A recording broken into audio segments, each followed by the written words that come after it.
อยากเมื่อบ้านคือตอนนี้นะบ่ได้อยู่บ้านนะคือเมื่อวานก่อนน่ะบ่เสียงเข้าไปหานะบ่มีพายุดูกะอยู่น้ำสาวพลเนาะคล้ายๆมาวันอยากเมื่อบ้านแต่ว่าบ่พัดบ่ให้เมื่อเป็นยังคือว่าบ่อยากให้เมื่อแม่นวันนี้มาอีกทางนี้เนาะเอาฮุบเครื่องฮุบของลงมาฮอดแล้วก็บ่ได้เฮ็ดหยังน่ะอันไปหลินเฮือนคนนั้นเฮือนผู้นี้นะไปหลินในบอกในบ้านเขาน้ำซ้ำปลากับบ่นึงอันนี้ก็ความจริงเลยบ่เสียงทางบ่พัดก็เลยว่า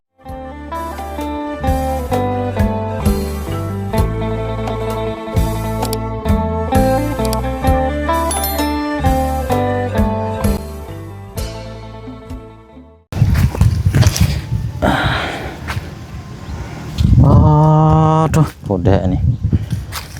เมื่อวานนี้ยังล้นพอสำนีมาเมื่อนี้ยังล้นลายโอ้ยโหดแท้นี่มันจะได้กินซุกอยู่บ่แบบนี้ล้นถิ่มบ่เลยพี่น้องเอ้ยผ้าผลบ่ตกหมักม่วงก็ล้นเบิ่งมีแต่หมากกำลังคุยปลาแหลกย่ำพี่น้อยเนาะโอ้ยแต่ว่าเขาสิกินบ่ไหวแล้วพี่น้อยเนาะอันนี้เป็นหมักม่วงหมักม่วงโลพี่น้อยเนาะแต่ว่ามันล้นบ่เลยพี่น้อยล้นลายแต่ละมือนี่กวดโอ้แต่ว่ามันยังเบิ้ลนี่บ่ว่าได้นี่พี่น้องหมักม่วงโลหมักม่วงใหญ่ซับเนาะเอาอะไรพี่น้องกินบ่ไหวแล้วพี่น้องเนาะเจ็บท้องเจ็บไส้มากกันยากอีกเข่าห้องหมออีกเอาก็ถือว่าตัดภาพมาเมื่อนี้ก็อยู่ห่มกกม่วงเนาะพี่น้องเนาะยังอยู่บ้านอยู่ใส่จังน้อยกับจังสอกไปเฮ็ดวิเฮ็ดงานเนาะพอดีว่าจะมาพูดมาคุยเนาะน้ำกันพี่น้อยอันนี้ก็จะเป็นเคสเนาะเคสเก่าแล้วล่ะพี่น้องเนาะหลายปีทางเฮาเนาะแล้วก็ทางผู้ใหญ่ทางทีมงานหรือว่าทางสร้างเนาะถือว่าแม่นเบิดนั่นแหละพี่น้อยก็ได้ซอยกันเนาะทางครอบครัวพี่น้อยแต่ว่ากับอันที่ว่าก็เป็นครอบครัวที่แบบเฮาซอยถือว่าสมบูรณ์ระดับนึงพี่น้องเนาะแต่ว่าก็ยังบ่สมบูรณ์อยู่เนาะอันนี้มันเกิดจากทางเขาเจ้าเองนะพี่น้องเนาะตอนที่แรกก็ว่าสิบ่อัดคลิปแต่ว่าก็บ่สบายใจพี่น้องเนาะเพราะว่าก็ย่ามันลามไปนะพี่น้อยก็ได้ว่าทางเพิ่นก็อยากโทรมาปรึกษาทางบ่เสียงน้ำแน่อยากมาถามเนาะเอาเดี๋ยวพูดคุยนำกันว่าเป็นครอบครัวใดเนาะพี่น้องเนาะกับทักทายสบายดีและสวัสดีพ่อแม่พี่น้องเบิดสุขสุคนนะพี่น้องเด้อเนาะพบเจอกันอีกคือเก่าคือเดิมพี่น้องเนาะล่าสุดกับผู้ดีทางครอบครัวเนาะทางบ่อพัดพี่น้องทางบ่อพัดสาวเมฆอยู่บ้านพลซิมเนาะแต่ว่าขึ้นกับนครไกรสอนพรหมวิหารแขวงสวรรณเขตเฮานี่แหละเพียงเนาะเป็นหมู่บ้านที่เฮาเคยเข้าไปซดซอยเนาะแต่ว่าล่าสุดนี่ทางน้องเมฆนี่โทรมาพี่น้องให้ห้องคล้องแตกโอ้ยบอกว่าอยากเมื่อบ้านคือตอนนี้นะบ่ได้อยู่บ้านนะคือเมื่อวานก่อนน่ะบ่เสียงเข้าไปหานะบ่มีพายุดูกะอยู่น้ำสาวพลเนาะคล้ายๆว่าครอบครัวเนี่ยต่างคนต่างไปแล้วนี่เนี่ยพี่น้องแต่ว่าสาเหตุนี่เขาบ่ฮู้หรอกเพียงเนาะแต่ว่าทางสาวเมฆโทรมาวันอยากเมื่อบ้านแต่ว่าบ่พัดบ่ให้เมื่อเป็นยังคือว่าบ่อยากให้เมื่ออันนี้เขากับบ่ฮู้นะพี่น้องว่าเขาเจ้าคุยกันแบบไรทางครอบครัวเนาะบ่อยากให้เมื่อว่าเมื่อในย่านบ่พัดนั่นให้ตีว่าซั่นพี่น้องเอ้ยเราสิตีเนาะได้พี่น้องทางบ่พัดก็คือว่าไปเฮ็ดวิเฮ็ดงานอยู่ทางฝั่งไทยก็ยังงงอยู่ทางเสาเมฆกะก็เลยว่าอยากเมื่อเริ่มโทรมาถามทางบ่เสียงปรึกษาแน่ว่าสิเฮ็ดแนวใดนี่ย่านว่าซั่นเมื่อในย่านบ่พัดย่านดินหันเฮ็ดนี่บ่เสียงก็เลยว่าถ้าว่ามันเป็นจังซั่นนี่รอก็ไปแจ้งทางอำนาจผู้ปกครองทางบ้านนั่นแหละให้เพิ่นทำฮู้มันเกิดหยังขึ้นมาเมื่อบ้านอยู่บ้านเฮือนซ่านก็ย่านว่าซั่น แต่ว่าเรื่องราวจังใดนี่ยังบ่ฮู้หรอกพี่น้องทางเสาเมฆก็เว้าแล้วก็ให้นํตอนนี้น่ะอยู่บ้านพี่บ่หรือว่าอยู่ไสแหละพี่น้องทางพี่น้องคมเพิ่นก็บอกว่าบางคนก็ว่าเฮ็ดงานอยู่เวียงทางเสาเมฆอะหรือว่าอยู่บ้านกับลูกน้อยทางน้องบอมน้องบิมน่ะอยู่น้ำสาวฝนพี่น้อยเนาะตอนนี้บ้านเฮือนซานก็มีแต่ทางอ้ายกับน้องหั่นแหละนอนเนาะเอาหั่นแหละเรื่องราวจังใดเดี๋ยวมาสรุปกันอีกทีนึงพี่น้องเนาะเดี๋ยวบ่เสียงสิโทรถามทางวพัฒน์ก่อนเนาะเพราะวพัฒน์ก็ไปเฮ็ดเวียกเฮ็ดงานอยู่ทางฝั่งไทยพี่น้องไปก็ถือว่าหลายเดือนแล้วนะพี่น้องเนาะแต่ว่าเป็นจังไดนี่บ่ฮู้พี่น้องถามที่มาที่ไปทางวพัฒน์เราก็จะเป็นคนที่เว้าตรงไปตรงมาอยู่เนาะพี่น้องเนาะแต่ว่าอยู่ทางสาวเมนก็จักสิแนวใดอันนี้พี่น้องเอ้ยฟังเว้าหมู่นั้นก็แบบเดือๆลาๆนี่นะพี่น้องเนาะก็เลยมันข้างๆคาใจเพราะพี่น้อง FC เพิ่นก็คอมเมนต์มาอยู่ว่าบ่เชียงเข้าไปมื้อนั้นนี่จังไดก็ต้องมาเว้าเรื่องเฮือนแน่นอนก็เว้าเรื่องครอบครัวหั่นแหละพี่น้องเนาะอย่าให้ปรับความเข้าใจนํกันยันว่าบางคนเอาไปขายนะพี่น้องขายเฮือนขายซ่านจังซั่นจังซี่นี่มันบ่ได้พี่น้องบ่เชียงก็เลยอยากเข้าไปพูดคุยตัวนี้แหละว่าบ่อยากให้มีเพราะว่ามันเป็นเฮือนที่เฮาสดซอยแล้วก็ถ้าว่าบ่อยู่แท้พ่อกับแม่บ่อยู่ก็มอบกรรมสิทธิ์ให้ลูกอยู่พอลูกก็เริ่มสิใหญ่แล้วทางน้องบอมน้องบิมเขาเจ้าใหญ่แล้วเอาลูกเมียมาอยู่หั่นสร้างครอบครัวอยู่หั่นขายไปลูกเต้าแล้วสิอยู่ไสบัดนี้พี่น้อยเนาะนั่นแหละพี่น้อยก็เลยว่าจะเข้าไปพูดคุยมื้อนั้นวันนี้ป้าเข้าไปแล้วก็บ่มีไผอยู่เพราะแต่ทางแม่น้องมวยมื้อนั้นกับพี่น้องเนาะแม่น้องมวยอธิบายให้ฟังเอาเดี๋ยวเมื่อก่อนเพชรประพัดก็มีอยู่พี่น้องเดี๋ยวยกโป้ไปก่อนกับว่าเพิ่นว่างแล้วเพิ่นสิโทรมาว่าอย่าว่าเราเฮ็ดเวียกเฮ็ดงานนะพี่น้องฟังนำกันนั่นแหละพี่น้องเนาะก็อยากให้เป็นคือเก่านะแต่ว่าบ่ได้อยู่นำกันหรือว่าจังใดก็แล้วแต่เนาะแต่ว่าดึงมาบ้านเฮือนซานที่ดินที่ทางนี่บ่สามารถขายได้เนาะอย่างต่างๆมอบให้ลูกซาพี่น้อยให้ดูให้เต้าอยู่พ่อแม่สิเป็นจังใดก็จังว่ากันเนาะยกโป้ไปแล้วพี่น้อย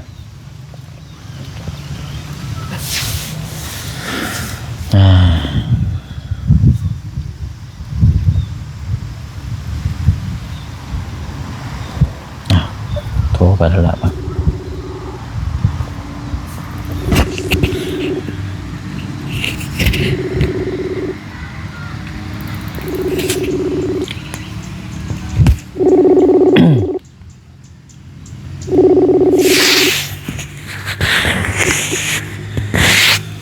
กาดกระแดดฮ้อนเอ้าพี่น้อยเนาะโอ้เอาในได้บัดนี้ก็บ่ฮับคือวางสายทิ่มบัดนี้หรือว่าสายเข่าบ่สิเป็นจังไรก็แล้วแต่พี่น้องเนาะแต่ว่าขออย่างเดียวคือห้ามขายบ้านเฮือนซานที่ดินที่ทางอย่างต่างๆนั่นแหละเนาะที่เฮาได้เบิ่งแย่งนํกันตั้งแต่พุ่นแหละพี่น้องช่วยเดือเนาะเคยถามพูดคุยน้ำกันว่าเป็นจังใด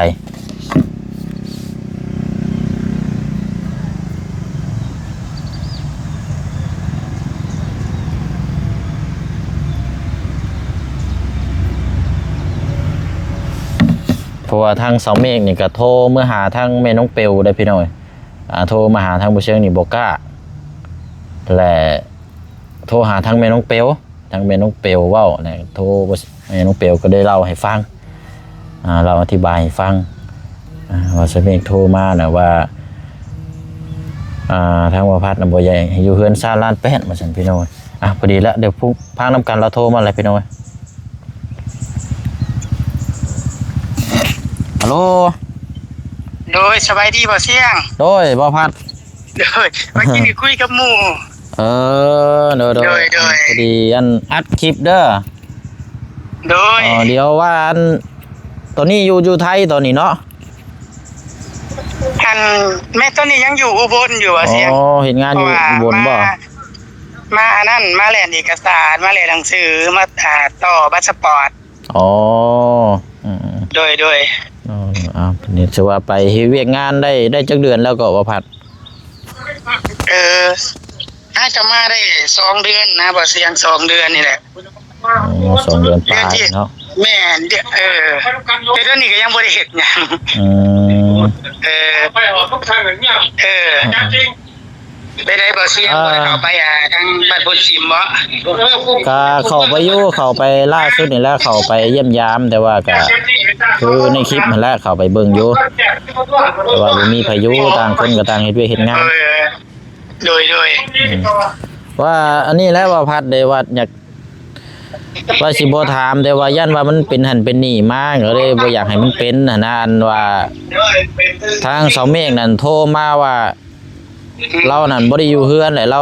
เบื่อบ้านบ่รู้ว่าอยู่ไสตอนนี้น่ะอยู่เวียงจันทน์บางคนว่าอยู่บางคนก็ว่าอยู่เวียงจันทน์บางคนก็ว่าอยู่บ้านจักอยู่ไสแท้นะ เช้ามีบ่เช้ามีน่ะ แม่น เพิ่นนั่นอยู่เวียงจันทน์ได้บ่เสียงเพิ่นอยู่เวียงจันทน์ อ๋อเฮ็ดงานอยู่เวียงบ่ แม่นเพิ่นเอาเพิ่นไปเฮ็ดงานอยู่เวียงเช้ามีน่ะ อืม ตั้งแต่ที่ห่างกันจากกันไปพุ่นแหละเพิ่นก็ไปอยู่เวียงจันทน์ อืม อืม อันนี้ทางกบพัดกับเสาเมฆนั่นเลิกลากันแล้วบ่หรือว่าแบบใดนี่นะ เอาจังซี่บ่เสียงเดี๋ยวสิเล่าสู่ฟังเนาะตั้งแต่มันเกิดปัญหามาตั้งแต่พุ่นแหละบ่เสียงเลยตั้งแต่ที่ว่าอยู่นำกันทั้ง3 คนพุ่นแหละ อันนี้ก็เว้าเรื่องจริงเลยเนาะบ่เสียง โดย แล้วก็อยู่นำกันแล้วก็ก็ตะวิกาถูกต้องกันไม่ยังกันนี่แหละบัดนี้ก็เพราะว่ามันเกิดเศร้าเมฆน่ะแบบว่าแล้วก็อยู่บ่ได้ไม่ยังบ่ได้ประมาณนี้หั่นนะครั้งแรกก็ขึ้นไปแล้วเนาะไปเว้ากันแล้วก็มีน้องมีเอื้อยเพิ่น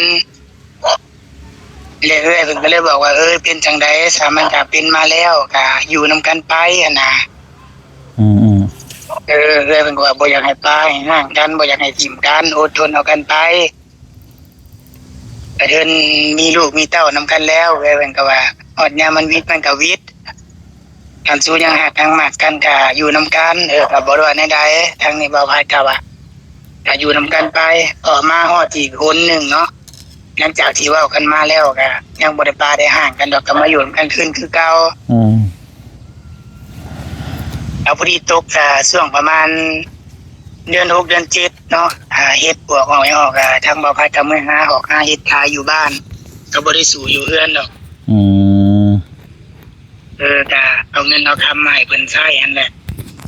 พอดีกลับมาถ้าเพิ่นไปคิดนั่นได้อีกก็อุบลูกเมื่อผู้หญิงว่าเมื่อหาเอื้อยมันยังเอื้อยนี่ก็ฮุบลงมาอีกหอบไปหอบมาบ่แม่น อ๋อ วันนี้มาอีกทางนี้เนาะก็ฮุบเครื่องฮุบของลงมาฮอดแล้วก็บ่ได้เฮ็ดหยังน่ะอันไปหลินเฮือนคนนั้นเฮือนผู้นี้น่ะไปหลินในบอกในบ้านเขาน้ำซ้ำปลาก็บ่นึงอันนี้ก็ความจริงเลยบ่เสียงทางบ่พัดก็เลยเว้าว่าจะสิไปเอาหยังก็ดอกกระเดียแท้ไปเฮือนผู้นั้นผู้นี้ถ้วยบ่วงก็บ่ล้างเฮ็ดอยู่เฮ็ดกินก็บ่เฮ็ดสู่ลูกกินว่าซั่นนะอันนี้ก็เว้าอีหลีลูกไปพุ่นไปพี่อยู่ก็เลยตอบบ่พัดมาว่าอย่าเครียดกูบ่เฮ็ดดอกกะยาว่าซั่นนะปากกูเองว่ากูกินอยู่ไสก็ได้วันนี้มึงก็ไปหากินแต่มึงว่าของกูซื้อมานะมึงบ่ต้องกินอยู่ในตู้แม่ยังก็อันนี้ก็ความจริงเลยบ่เสียงบ่พัดเว้าเรื่องจริงเลยแล้วก็ทางบ่ว่าก็เลยว่าเอ้าบ่ให้กินก็บ่กินว่ะบ่ให้ข้อยกินข้อยก็บ่กินว่ะอันนี้เฮือนก็บ่แม่นเฮือนกูว่าซั่นกูบ่ได้อยากอยู่ดอกบ้านพนสิมนี่ที่อยู่ไปเอาหยังว่ะอยู่กูก็บ่มีแนวซอกแนวหาทางบ่ว่าก็เลยบอกว่าคันเจ้าบ่อยากอยู่เจ้าก็ไปมาอยู่นำเอื้อยนำน้องเจ้าทางบ่ว่าก็ว่าแนวนี้มึงบ่ไล่กูก็ย่าว่ามึงบ่ไล่กูก็สิหนีอยู่แล้วว่ะ แล้วนี่ก็เลยบอกว่าถ้าว่าเจ้าบ่อยากมีนะขอยสิขอเป็นคนไปเองขอยสิไปหาเงินหาคำมีคนน่ะสิเฮ็ดบัตรสปอร์ตให้ข่อยแล้วอีกเดือนหน้านี่เขาก็เฮ็ดบัตรให้ข่อยไปหาเงินหาคำแล้วให้เจ้าอยู่กับลูกกับเจ้าซะแล้วก็ตัดสินใจนะว่าข่อยบ่อยู่ที่อยู่ไปเอาหยังอยู่กินหยังกูบ่อยู่กูสิไปหาเงินหาคำเองกูว่าซั่นแต่ลูกน่ะเพิ่นขอผู้หญิงเพิ่นว่าแต่ว่าสิป้าสิถิ่มกันน่ะกูขอลูกผู้หญิงแล้วก็เลยบอกว่าให้เจ้าเอาเมื่อเบิดช้าลูกน่ะข่อยเลี้ยงบ่ได้ว่าข่อยสิไปออกไปไทยแล้วเพิ่นบ่เอาถ้าบ่ก็ทะบีแล้วเพิ่นว่าเพิ่นบ่เอามึงสิเอาลูกให้กูเบิดกันมึงบ่มีปัญญาเลี้ยงลูกบ่ว่าซั่นเพื่อนซ่านน่ะกูก็บ่ได้เอาหยังจักอย่างกูไปกูขออีแพ้คนเดียวว่าซั่นนะขอผู้หญิงน่ะเพิ่นก็เว้าในนี้บ่เสียงเรื่องจริงแหละบัดนี้เนาะอันคือล่าสุดนี่บัดนี้เราออกจากเฮือนนั่นน่ะได้จักเดือนแล้วสาวพัดเราไปทาง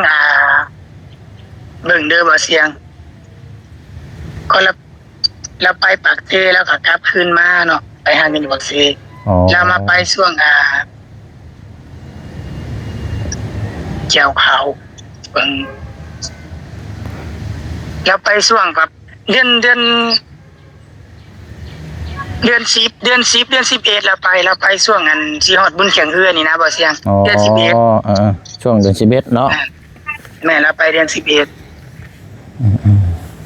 ประมาณนี้แหละพอเราไปบ่โดนกับผู้งานแข่งเรือน่ะโดยวันนี้พอดีว่าเราเสาเมฆน่ะโทรมาหาแหละอธิบายว่าอยากกลับมือเฮือนแหละกับลูกน้อยนั่นบัดนี้เราว่าเจ้านั่นบ่ให้เมื่ออะไรย่านว่า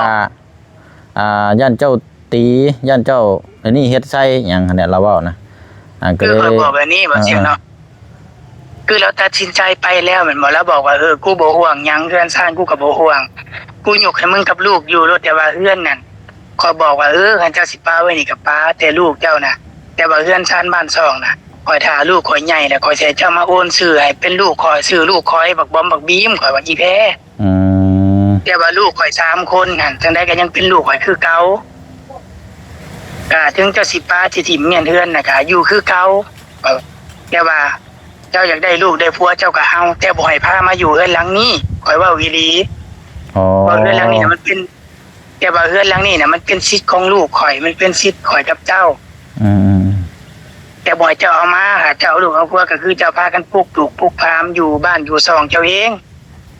แต่ข่อยก็บ่ได้อยู่ข่อยสิไปหาเงินมาเลี้ยงลูกข่อยบอกอย่างนี้เพิ่นก็โทรมาหาทั้งเบาพัดแล้วบ่เสียงเลย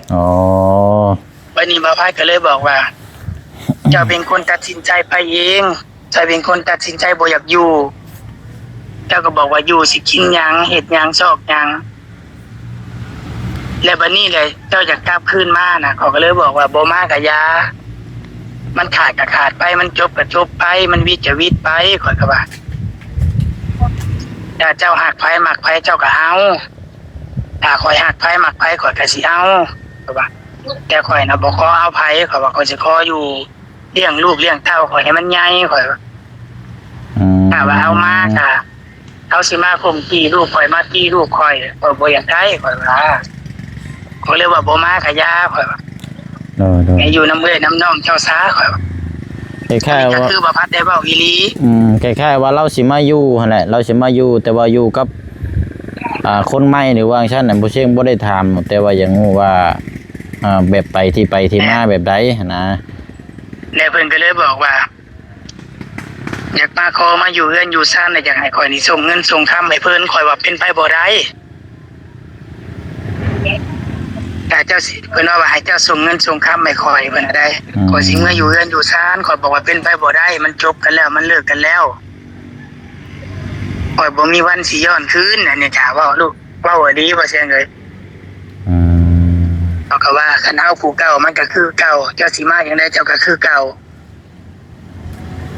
มาแบบบ่เฮ็ดบ่สร้างบ่หาหยังก็คือเก่าข่ เขาก็บอกไอ้ลีเขาก็บ่มากับยาเพื่อนชานบ้านซองนะป้าให้ลูกให้เต้าอยู่ซะซึ่งว่าข่อยเอาลูกเอาเมียใหม่ก็ไปสิปลุกตู่ปลุกพามอยู่ต่างหากเขาว่าก็บ่ให้แบบไปสนไปวนลูกข่อยว่า นั่นแหละก็อยากได้ยินตัวนี้แหละบ่พัดได้เพราะว่าหนึ่งมาหนึ่งย่านขายเฮือนขายหยังต่างๆหั่นแหละ อันนี้นะบ่ห่วงได้บ่เสียงเอ้ยผัวจังได้กะ บ่อยากให้เฮ็ดหั่นนะ เพื่อเอาสิได้มาบ่แม่นง่ายบ่เสียงเอ้ยอนาคตของลูก คันว่าพ่อแม่มันสิเป็นนี่ใดก็ย่ามันคันว่ามันแต่ว่าให้คิดเห็นลูกนะเอาลูกเป็นหลักษาเพราะว่าลูกก็เริ่มมือสิใหญ่แหละเริ่มมือคันว่ามันใหญ่มามันจะเอาลูกเมียมาอยู่หั่นก็ย่า2คน3คนบัดใหญ่แล้วก็ให้เขาได้เงินแล้วเขาจังหาปลูกสร้างมาอีกนะมันเป็นคล้ายๆว่าให้เป็นเฮือนที่เป็นเสามองรักมองปักรักปักฐานทั้งลูกเต้าซะอยู่หั่น แม่ มันจะเป็นที่แล้วก็จังขยายออกไปหั่นนะอธิบายแบบนั้นซะมันจะอยู่ได้ ตั้งว่าพายกลับมาอยู่ว่างอัน2เดือนหลังนี่เมื่อหาลูกเมื่อกับเมื่อด่วนดอกก่อนนั่งเครื่องเมื่อบ่เสียงเลยเพราะว่ามันใช้เวลาชั่วโมงเดียวเด้ ไปนั่งเครื่องอยู่ดอนเมืองก็ไปลงอยู่นครพนมกับเมื่อยามลูกอยู่บัดนี้แหละเดือนที่3นี่บ่ได้เมื่อเพราะว่ามันช่วงนี้มันยังบ่ได้เฮ็ดงานนี่บ่เสียงเพราะว่าอยู่อุบลดิก็เลยไปต่อบัตรอยู่2มิตรพอวันจันทร์นี่ก็สิกลับกรุงเทพบ่มาก็เสร็จแล้วบ่เสียงอยู่บ้านเฮาก็บ่มีเงินบ่มีคำสิอยู่สิกินเลี้ยงลูกเลี้ยงเต้า โอ้ยดีแล้วหาเฮ็ดเวยกเฮ็ดงาน ก็เลยยังมาพักก็เลยตัดสินใจพาลูกน้ำสาวพลส่งเงินส่งคำให้เพิ่นซื้อข้าวซื้อน้ำส่งเงินให้ลูกไปทำไปเรียนเท่ากับตอนนี้นั่นลูก2คนน้องบอมน้องบิมนั่นทางเจ้านั่นเป็นคนรับผิดชอบเนาะแม่นรับเป็นชอบเบิดเขาเสียงเลยเป็นคนดูแลแล้วก็มีได้เงินก็ส่งเงินในทางสาวพลซื้ออาหารการกินให้เนาะแม่นวางนึงก็วาง2-3 มื้อหลังก็ส่งไปเพิ่น700,000เป็นเงินกีบโดยส่งไปเพิ่นตลอดแต่บ่เสียงมันอยู่นำกันมันก็บ่ถูกบ่ต้องกันและก็มีแต่อยากห้ำฮู้เรื่องตัวนี้แหละว่าคันยันว่าขายเฮือนขายซ่านน่ะนะขายหม่องส้นหม่องเซาบ่อยากให้เฮ็ดยันอยากให้ลูกอยู่เป็นไปบ่ได้ดอกบ่เสียงนะคะทางบ่พัดก็มีหลังเดียวนั่นแหละเป็นมูลเป็นสมบัติก็ได้ตู้อยู่กกระทันนะคะว่าสิไปมั่งเอามาเฮ็ดคอกเป็ดคอกไก่ว่าสิเมื่อเอาไก่น้ำแม่มาเลี้ยงทางบ่พัดก็ยังอยู่พี่ยังบ่ได้ไปมั่งซ้ำเว้ากับแม่อยู่ว่าถ้ามีเวลาแล้วสิโอนเงินให้เพิ่นหาคนไปมั่งให้เพิ่นแก้มื้อแม่นพุ่นให้